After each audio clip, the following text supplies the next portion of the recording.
Bismillahirrahmanirrahim. Apakah boleh membaca Al-Quran tafsir tanpa wudhu? Taib. Dalam konteks ini, Imam An-Nawawi dalam kitab At-Tibyan fi Adab Hamalatil Quran, kalau punya kitabnya yang asli warna kuning, terbitan Darun Nafais, halaman 34. Ya, ada di posisi paling kiri di pertengahan paragraf kedua, baris pertama. Ittafaqal ulama, semua ulama sepakat. Ingat, semua ulama sepakat. Lihat.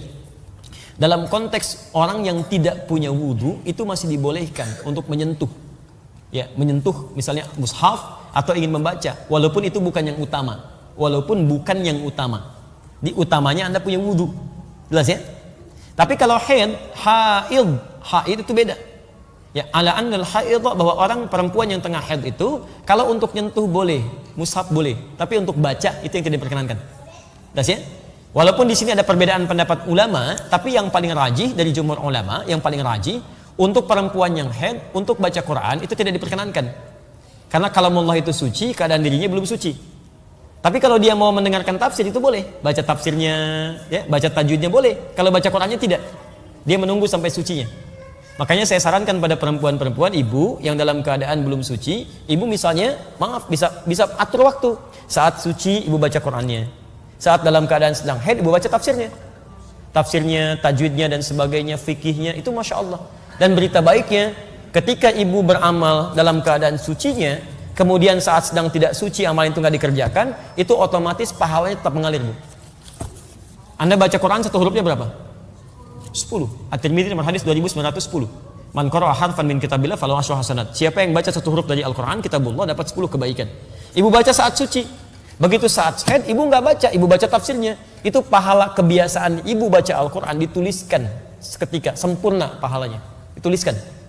Setiap yang biasa dalam keadaan sucinya. Itu hadisnya sahih. Ya, hadisnya sahih. Baik, ibu ambil contoh.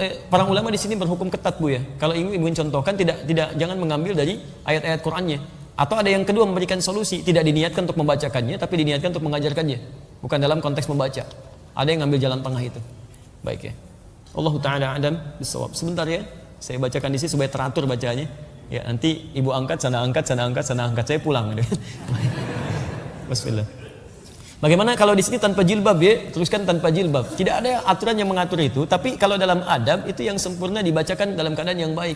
Ya, yang perempuan berwudu dulu dan kenakan jilbab yang baik, menghadap ke arah kiblat. Itu adabnya ada. Kitab Imam An-Nawawi itu bagus sekali mengaturnya. Sehingga ketika kata para ulama itu begini, rasakan ketika membaca Quran seperti benar-benar Anda membaca kalamullah, firman Allah. Rasakan Allah melihat kita. Apakah Bapak Ibu nggak senang dilihat Allah dalam keadaan yang terbaik? Yang terbaik.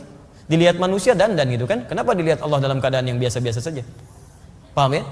Jadi kalaupun ada kebolehannya, tapi yang utama dalam penampilan terbaiknya. Itu poinnya.